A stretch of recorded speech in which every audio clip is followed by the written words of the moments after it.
From our research, there seems to be a lot of differentiating factors around uncertainty tolerance. One of my outfits based in South Africa, and the townships of South Africa have a really high tolerance to uncertainty, much like the favelas in Brazil or other areas in a kind of low social income background with a very strong sense of community. So when it was expected for the townships to fall into rioting and looting, they policed themselves in a way. Now, this can be seen on other ends of the spectrum over the last couple of years. There are a number of different studies into the US elections found that groups with low tolerance to uncertainty are more likely to be susceptible to conspiracy theory and fake news, because there's a level of critical analysis which begins to drop off as well. So there's some really interesting nuances to it. There's some unexpected ones as well. The lowest group of any for uncertainty tolerance coming into the research we've done has been the youngest age range, right, 18 to 21, who chemically and biologically should have a very high tolerance to uncertainty, because they're at that stage in the world where their risk-taking is still a necessary, still aspects of evolution going on. And then we've also seen within the programme some interesting leaps as well. People identifying as female who've joined the programme and gone through the 3 weeks of psychological intervention have the biggest increase in ability and capacity for risk-taking, which is very interesting too. We also measure and get into aspects of the fear and anxiety that uncertainty causes. And there's definitely a real spike for your kind of classic white male 50s leader. There's a really high fear factor around shifting uncertainties, and their position in the world that's always felt very certain now feels less so. So there's all manner of social overlap and underpinning on what uncertainty means. And it's because uncertainty is both not the problem that we think it is. Uncertainty can never be the problem. And our capacity at handling uncertainty is the problem. And so a fixed mindset that is expecting the world to be a certain way is going to be thrown more by uncertainty, which is why perhaps a township or a favela is more used to ambiguous times, and why this kind of classic mode of leadership is feeling more vulnerable at the moment. So knowing that uncertainty isn't the problem, it's our ability to handle it, really begins to be useful. And then accepting that it's a subjective state. And this is really important for any leader in business. When I started working on uncertainty experts and uncertainty tolerance, my worries were, climate change, the weakening of democracy in the UK where I'm based, the weakening of institutions that we depend upon, leadership is a question. Most people came through the programme, they were worried about their meeting next Wednesday. They were worried about the conflict they've got in their team, or standing up to a difficult thing at work. So it's really subjective, but it's universal in its impact. So whether it is climate or your meeting on Wednesday, it still makes you feel a bit sick, still makes you feel a bit stuck, still clouds your judgment. And so the impact is universal, but the experience is subjective. And then the last of these three kind of universal truths is that it's malleable. And your uncertainty tolerance is dependent on so many other factors. But the good side of that is there's an awful lot you can do to increase a team's uncertainty tolerance, and a leader's uncertainty tolerance, and then eventually a whole firm's uncertainty tolerance. A number of large tech firms have taken on this aspect of uncertainty tolerance, partly because one of the dangers of being innovative in the market is to then become outpaced.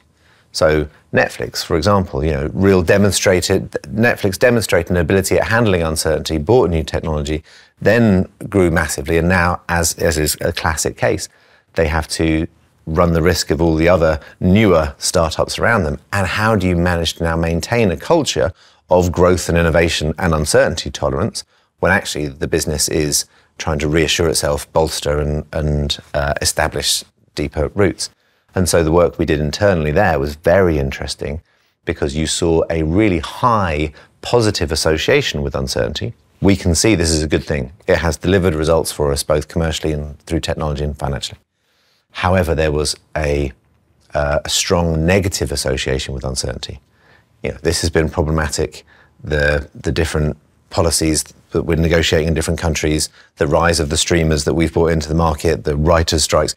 Actually, this comes with a lot of difficult association too. So no matter the market or the technology, there's always this distinction between a positive association and a negative association. And what you really need is the positive to go up and the negative to go down. But that is really tough to do because you have to get used to these things.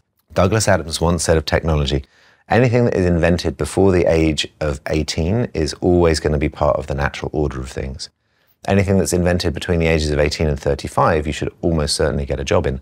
And anything that's invented after the age of 35 is always going to be against the natural order of things. And there's just kind of like a trite truism to it.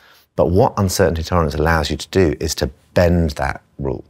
So there's no longer this case that now this has been invented outside of my comfort zone, because it increases comfort zones. It increases adaptability, and therefore it increases adoption rates. So you will find, leaders who are very keen to stay on top of whatever the next technology is, and they'll make it their business to play with it. But often it's the case that after a certain point, we'll begin to reject, resent, or even deny or deride new technologies as they arrive. So it goes hand in hand, uncertainty tolerance and technology adaptation, and actually all innovation adaptation and adoption. The higher level of uncertainty tolerance, the more able you are to work with new tools and tools that you don't yet understand. So younger generations are very important for this uncertainty work. Although not to leave the older generations out, it's important to note neuroplasticity, which is this state that occurs in the mind when we lay down entirely new neural pathways. It was thought that didn't really occur past the mid-20s, up until about 7 years ago. And now it's really understood that it can occur. So it happens less as we get older, so really new thinking can occur to us. But there are a couple of states that allow for this, and one of them is the state of uncertainty. Because we're pushed into this state of high arousal, the brain has to let go of certain conditions and ideas.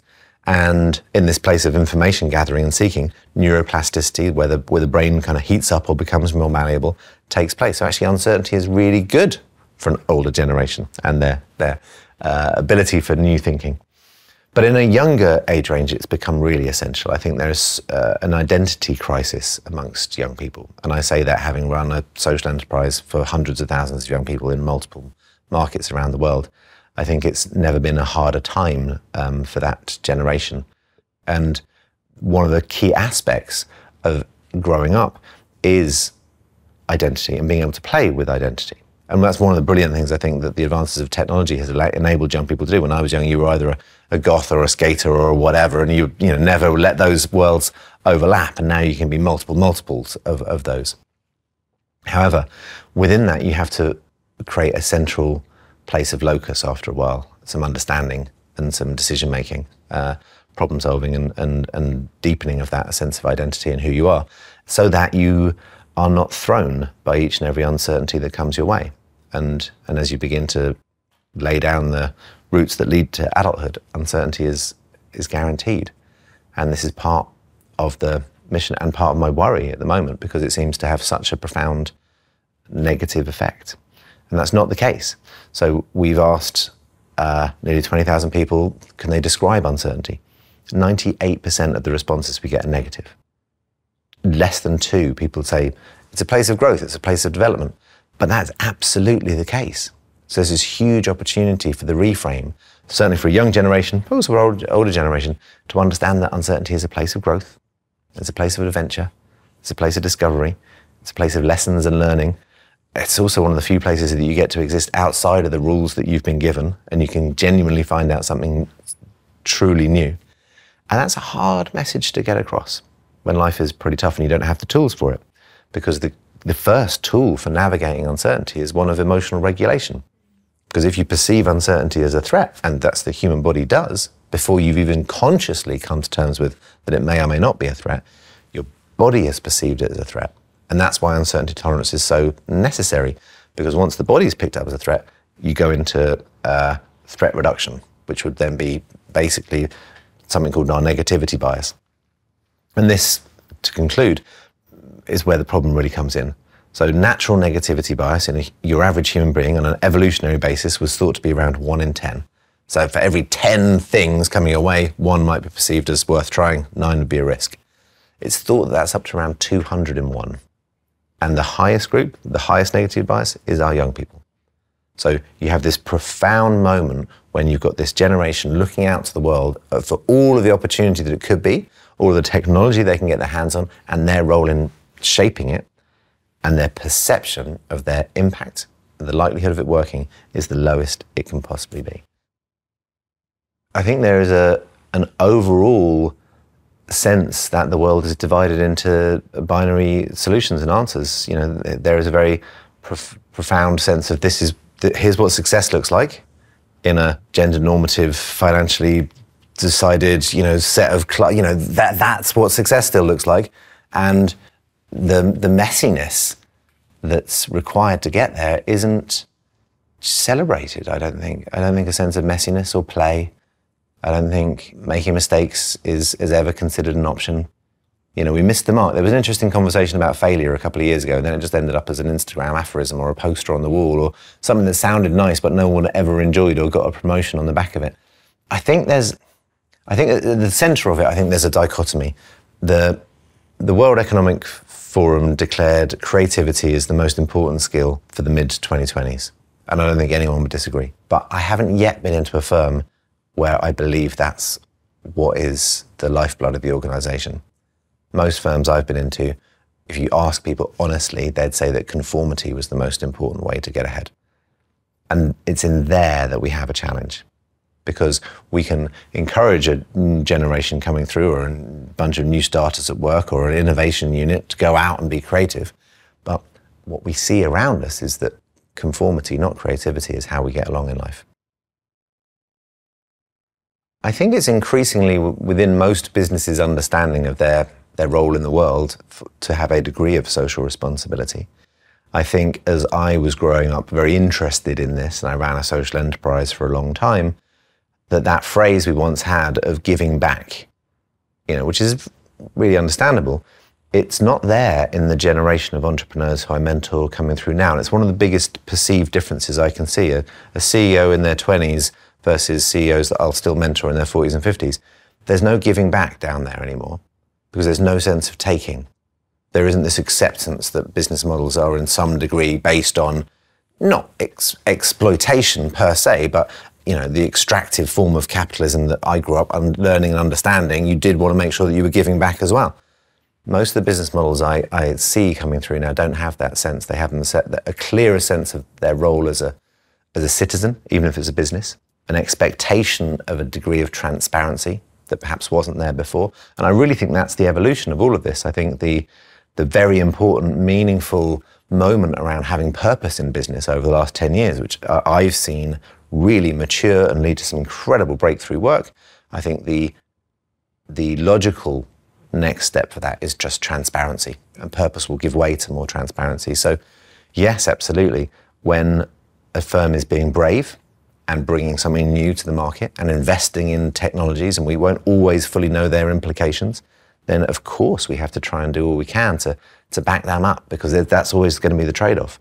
With the best intentions, bringing something brilliant into the world, we're never going to know fully what its implications are going to be. And that's going to accelerate with the different technologies that are coming to market.